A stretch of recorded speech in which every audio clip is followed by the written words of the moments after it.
Siempre lo molestamos cuando queremos una precisión a la hora de la información. Y en este caso, el tema que nos convoca es el fallo de ayer, la doctora María Romilda Servini de Cubría, declarando inconstitucional estos 4 artículos que el gobierno había mandado en aras de, bueno, reformar el Consejo de la Magistratura y de alguna manera los declaró inconstitucional.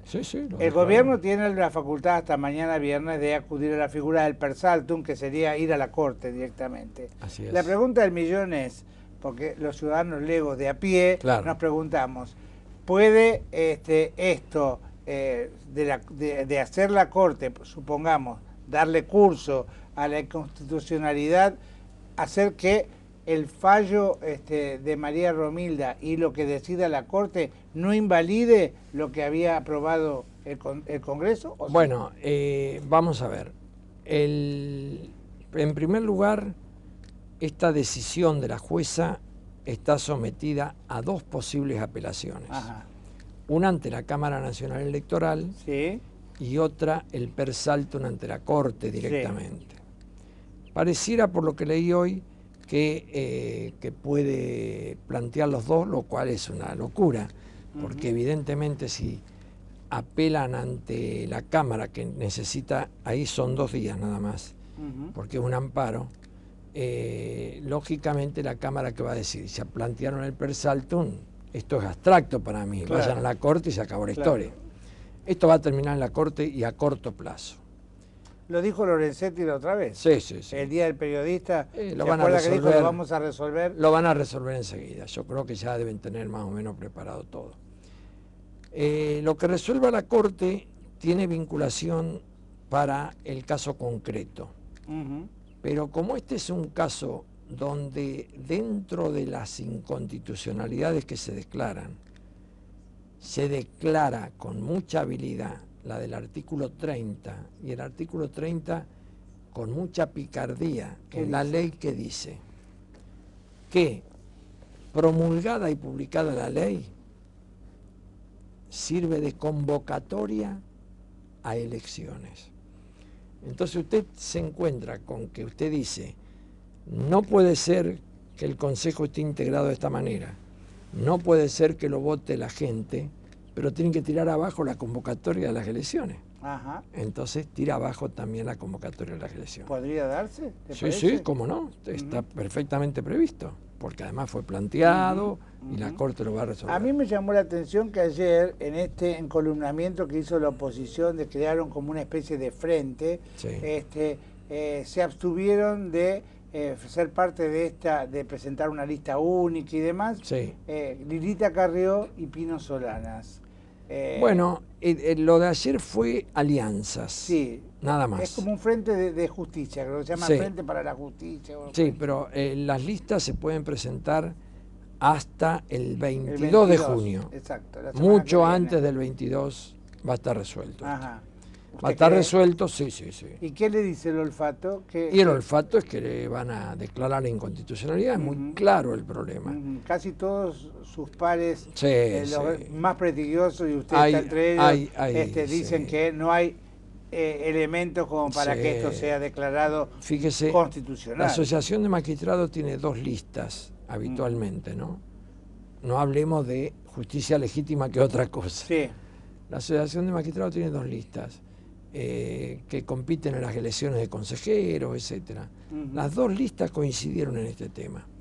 Los abogados han coincidido en todo el país, y por supuesto los juristas, salvo algunas excepciones desde ya, y obviamente los intelectuales, carta abierta, no lo contemos, obvio, pero todos los demás hay una coincidencia general, porque además es muy claro el problema. Es muy claro porque la Constitución dice, establece 2 principios.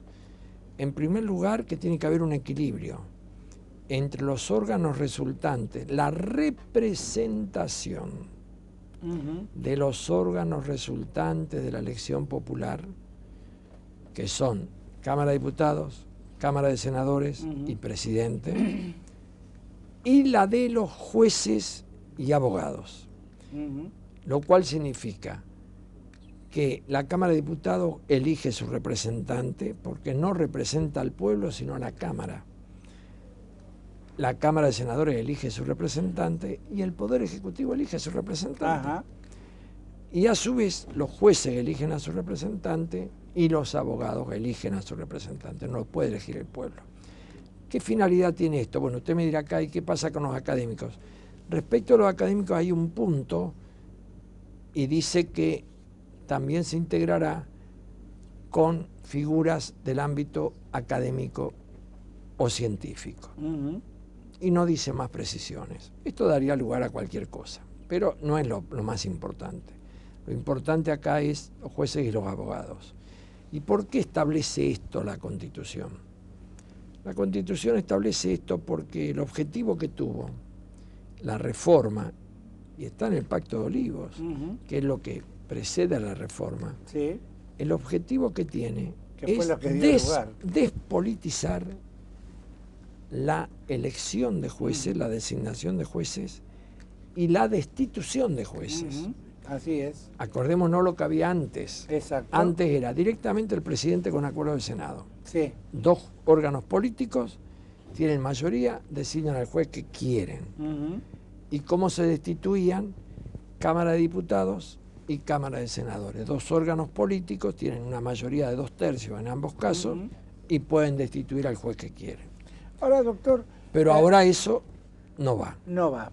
Ahora, yo veía el lunes a la mañana el acto que la Presidente, valga la redundancia, presidió en Santa Cruz, Sí.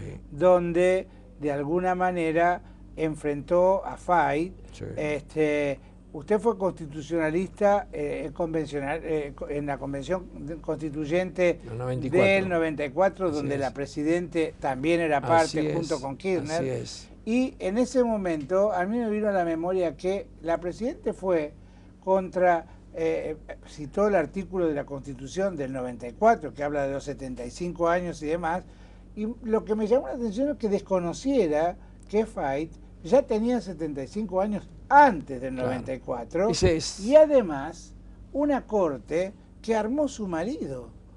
A mí lo que me llama la atención es que casi va contra uno de los logros más celebrados de la gestión Néstor Kirchner, que fue una corte realmente casi impecable, con un Zaffaroni que sabemos que tiene su afinidad con el partido de gobierno, pero realmente de un prestigio internacional increíble. Sí, por supuesto, claro. Con la doctora, cualquiera, la doctora Hayton de Lonasco, o Argibay, Carmen Argibay. Estuvo en el Tribunal Penal Internacional. Exacto. Sí. Lorenzetti.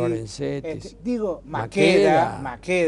Digo, era una corte intachable al lado del bochorno que tuvimos en los 90 con Nazareno a la cabeza. Digo, a mí no me cerró ese discurso, ¿no? Donde digo, fue convencional constituyente junto a usted. Nadie mejor que usted para contarme y contarle a la audiencia le voy a contar en qué pensó la Presidente cuando vistió a Carlos Fay por su edad. No sé en qué pensó la Presidenta, eso es muy difícil, pero lo que sí le puedo decir cómo es el tema de Fay y cómo es el tema de los 75 años. Y esto, bueno, se lo digo a toda la teleaudiencia, ¿no? Cuando estábamos terminando el trabajo, ya se había votado el núcleo de coincidencias básicas, es decir, el paquete que yo voté en contra, obviamente, y en el paquete no estaba esta norma. Pero ¿qué ocurrió? En el Pacto de Olivos, en el acuerdo Alfonsín-Menem, habían convenido que se fueran 3 ministros de la Corte, y se fueron 2. Se fue Barra, Rodolfo Barra, y se fue Cabaña Martínez. Claro. Pero el arreglo, Alfonsín Menem, era que se fuera también, no Fay, sino otro que era más viejo que Fay, que era el presidente, que era Ricardo Leveneijo. Claro, me acuerdo. Pero Ricardo Leveneijo no se fue. Me acuerdo porque estudiábamos los libros de Levene como los libros de Fay en la facultad. Entonces, ¿qué hicieron? Bueno, habrán tenido conversaciones durante la convención, y a último momento, casi uno de los últimos días, se vienen con un pactito, le digo yo, hubo 2 pactitos. Hubo un pactito ostensible que fue este, y hubo otro no ostensible, pero que se generó en la convención, que fue el problema de la reelección de Duhalde. con Rico que le dio los votos. Claro. Eso estaban los dos ahí y buscaron un arreglo. ¿Cómo fue este pactito? Bueno, pongamos una cláusula, agreguemos a aquella cláusula que ya votamos, esto de que a los 75 años cesan. Y de esta manera nos sacamos a Ricardo Levene, nos sacamos a Fay también, y nos sacamos a otros 9. Ya tenían sacado cuántos jueces en el país entraban en ese ocaso. Quedaban afuera. Bueno, cuando llega esto, que llegó sorpresivamente, bueno, yo tuve una intervención ahí bastante importante porque dije, bueno, esto no puede ser, esto ya primero ya se votó, segundo, no está en la convocatoria. Esto excede los términos de la convocatoria y el artículo 6 de la ley de convocatoria, la 24309, exige que no nos salgamos en nada de los términos de la ley de convocatoria. Esto no puede ser bajo ningún punto de vista. Pero además, ustedes están proyectando una disposición transitoria. ¿Qué decía la disposición transitoria proyectada? Fíjese cómo son, ¿no? Esta Constitución, en este punto de que quedan afuera los jueces de 75 años, entrará a regir dentro de los 5 años de sancionada la convención, la Constitución. Yo le digo, mire, yo no voy a votar esto para nada, esto es un disparate, pero si ustedes lo votan porque tienen mayoría, por lo menos modifiquen la cláusula de la Constitución, de la cláusula transitoria, y no pongan dentro de los 5 años, porque dentro de los 5 años es mañana. Claro. Tienen que poner, si quieren poner algo, a los 5 años. Bueno, se genera un debate y en definitiva Corach, que era presidente de la comisión redactora, me da la razón, bueno, a los que estuvimos en esa posición, y acepta a los 5 años. Pero otro convencional que estaba medio distraído porque no era del oficialismo ni del pacto, dice, no, es más correcto dentro. Y el otro Corach da vuelta de nuevo y dice dentro. Y yo vuelvo a insistir, hay que poner a los 5 años. Y quedó a los 5 años. Ahora, esto al quedar evitó, a los 5 años... No, está claro, bien, ¿qué pero evita? esto evitó que en septiembre lo sacaran a Fay. Ahora, esto evitó que en y septiembre... como evitó eso, la Presidenta sabe muy bien que no puede afectar lo que es anterior. Ese es un argumento... La ley entra a regir para adelante. Ese es un argumento atrás. que lo da el procurador, porque Fay, ¿qué hace? Le da tiempo a Fay a pedir una acción mere declarativa de inconstitucionalidad, va a la justicia y la Corte resuelve en el año 99, exacto, justo casi dentro de los 5 años, resuelve la inaplicabilidad de una cláusula de la Constitución. Y resuelve bien, porque este argumento, que es el que pone el procurador, que es un argumento más discutible, ese de que no se aplica a los que ya estaban, pero el argumento más importante es que no está dentro de la convocatoria. Entonces, no está dentro de la convocatoria, no es un tema habilitado. Fíjese, el mejor discurso de Alfonsín, que fue un gran orador, que yo escuché en la convención, fue un discurso donde habló del tema del aborto. Porque el aborto lo querían introducir de alguna manera.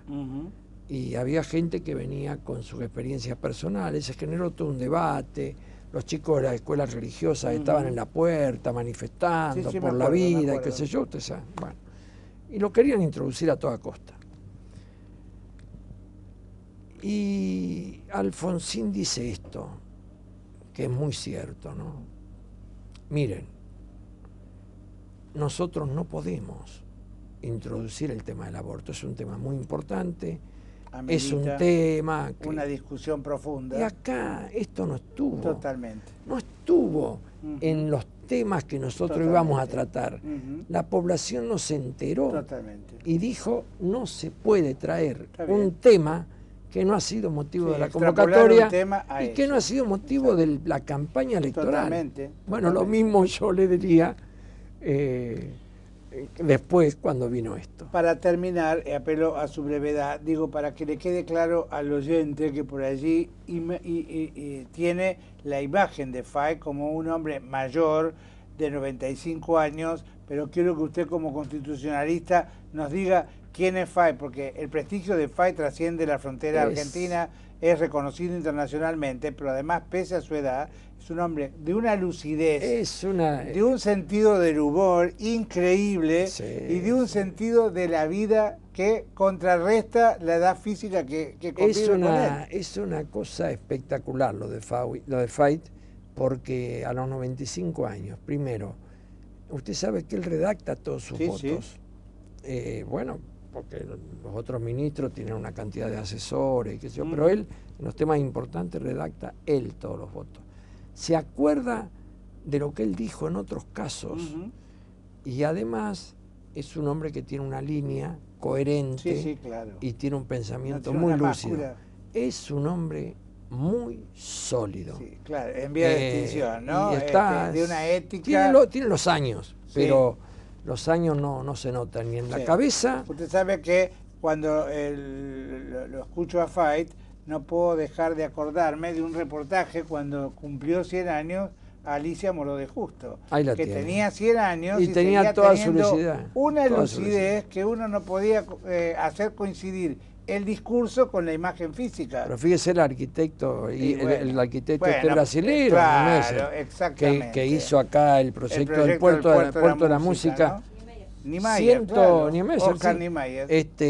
109 años, 108 años. Sí, claro. Y el hombre seguía trabajando.